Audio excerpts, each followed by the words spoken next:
Steady.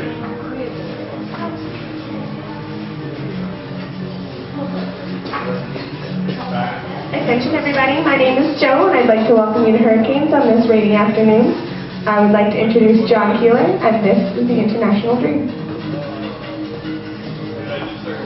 Thank you, Jo, and hello everyone. History.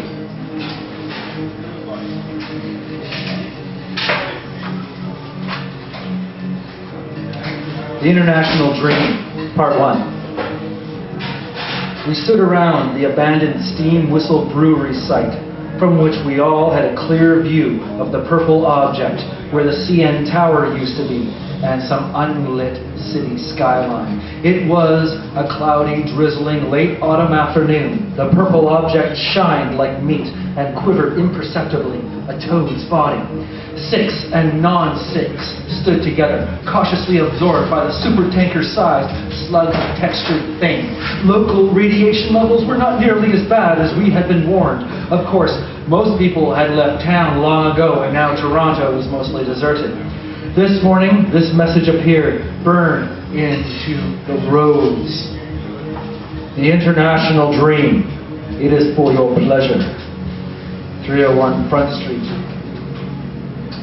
Tower tonight.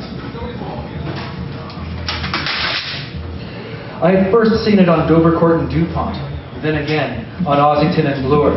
Every few blocks was the same identical message, charred black and brown, smelling of oil and burned tarmac, apparently stenciled with fire, each letter as big as my hand. A woman on a bicycle had ridden by me in the annex, and I had asked her if she'd seen who'd made them, but she just shook her head and kept riding. There were more fire stencils around Exhibition Place, where I did guard duty until later afternoon. I had only seen a few non-six jogging along Lakeshore Boulevard. Some packs of six were fighting for control of the surrounding fields and having sex with each other, lawfully leaving non-six alone as they did their thing. We had worn earplugs because their shrieks were vile, especially when one sick killed another. And later I was standing among them, nodding at other non-six for solidarity in the brewery parking lot as we all stared toward the purple object. Grumbled a sick who was standing beside me. Around his left eye was one of those skin molds the Americans drop with med kits at Pearson. "What'd you think?" he asked the air in front of him, his words sounding like tearing thick brown paper. "Where's the open?" asked back a gravelly woman's voice on the far side of Eye Guy. I couldn't see her, but she was obviously a sick. "Who's gonna open?" asked Eye Guy back again rhetorically, sagely. Out of the corner of my eye, I could see him nodding toward the purple object, gazing, with bits of his gray mustache caught in the skin mold, poking through its artificial smooth tan surface, irritating the reddened follicles over his upper lip. "Brum," the six said in unison. "Brum." They stank. He wore soiled white satin pants and a red polyester shirt, probably looted from Honest Ed's years ago. Six never seemed to wash. I walked a few paces away and saw who the sick eye guy was with. The right of her head was bald, and the other half had dark hair over her pale skin, which was still in pretty good shape for a sick. She shivered, her thin body wrapped in a yellow blanket, her feet in green plastic boots. I averted my eyes before we nearly made eye contact. I began to walk in the direction of the purple object, hearing the six make that hiss that they hiss sometimes at non-six. I crossed Bremner Boulevard to where the skywalk path used to be, wondering where the tower had gone. The area was less full than I had expected, and all not six. "Hey you," said a rifle-bearing militia guy in spotless pressed combat wear who saw me. "Everything south of Bremner's all six tonight." I saw lots of non-six there. We're not six anymore. We're called cleans now." "Says who?" "City Hall." The soldier then turned away, talking into a walkie-talkie. "Got a clean here saying he witnessed a lot more cleans south off the boulevard, sir." "Hi," said a fit, blonde, black woman in a navy blue pantsuit who jogged toward me holding a walkie-talkie. "Did you just tell that the city militia guy there are cleans south of here?" She made the quotes finger move with her free hand, grinning superciliously. You're not City Hall? No, CDC. We haven't agreed to cleans yet. Think you will? City Hall's not in charge of culture. We are. You guys are federal. So you're a Ford not sick? She asked, arching at me a sculpted eyebrow. No, geez.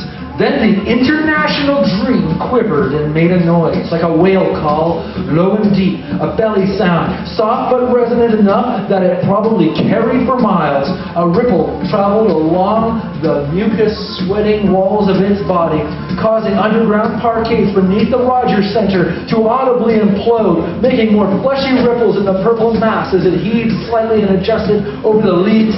Unlucky, long-defunct, recently crushed home, smelling of rubber and blood. Hey, sick! Get out of here! Shouts a male voice in the crowd.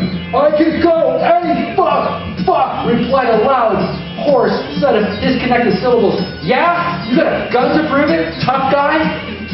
It was getting dark. Part 2. The gooey walls went up, probably a dozen stories, extending a few hundred yards east and west of the former CN Tower site. Up close, we cleans watched city militia set up portable spotlights and gas generators, while other soldiers stood guard over the prep because fuel was valuable. Other militia went around in pairs, asking people questions. You guys city? Asked one militia guy asked me, and the thick blonde black lady in the navy blue pantsuit. Ossington Guard. Yeah? The soldier looked at me directly, eyes on mine. Who's in charge there? Mervish. The soldier nodded and looked at the woman, her expression astonished and indignant. Who I am doesn't matter, she said, disgusted. Okay, get up. You can't, I'm CDC. The soldier reached fast into his jacket pocket, producing a taser. He was turning it on and pushing it toward her in one fluid, expert motion. She jumped back out of reach. He charged. She screamed and ran into the crowd, heading south as the soldier gave chase, leaving me with his partner, who said to me, "Sorry, dude." I didn't know her. A gunshot went off far back, near the shore. The rain was barely noticeable. Light had drained from the clouds, and the generators began chugging. The portable spotlights were turned on in the dark. A few windows in the dark skyline were illuminated too. The spotlights lit up sections of the purple object. The endless, oozing walls, wet with rainwater and slime, and circles of shining meat danced before us, waving around for something to find. You like city? Yeah, it's all nonsense. I mean, it's not cleans here. Sorry, I heard the 6 run Trinity Bellwoods Park. That's Ossington Guard territory, right? Yes, it is, and no, 6 don't run anything. They're scared of cleans. On duty, we just watch them fight. Hear about the new Obama thing? What? The Americans want federal representation for Canada. Not waiting for the Harper government to reappear? The soldier shrugged. King Charles is going to capitulate. We're sliding towards civil war over resources. A blue-eyed brunette woman approached us, carrying a tray of beers in bottles. Drinks for Mr. Clean? She asked me. I paid in toonies as the soldier's pocket spoke aloud. Mayor's arriving in 2 minutes. The voice spoke in walkie-talkie static. The brunette lady and I looked at the soldier. Be cool and you both can stay, he told us, giving us each a green plastic wristband. Thanks, I saluted him with my beer bottle and drink. My sister's here, the brunette woman said. Can she? If you can get her here in under a minute, yes. She left her drinks tray with us and ran north through the crowd, holding up her green wristband to the other people who were being herded gently away from the former CN Tower area by soldiers. The brunette lady returned to sing with her sister, who was even prettier. The Fords arrived then, each in a black sedan, followed by an SUV, followed by another black sedan. The sound of running vehicles was exciting. They parked between the spotlights and the purple object. Soldiers stood ready. Torontonians clapped and cheered their brothers. Doug wore a white suit with a yellow tie. Carrying a long coil of rope, he waved to the cheering crowd. Rob Ford wore a full radiation suit like a stormtrooper's outfit and a mountain climber's harness. Rob Ford held a megaphone in one hand and a chainsaw in the other. He held up the megaphone to his radiation suit's mouthpiece, standing next to Doug, facing the purple object. Attention, thing!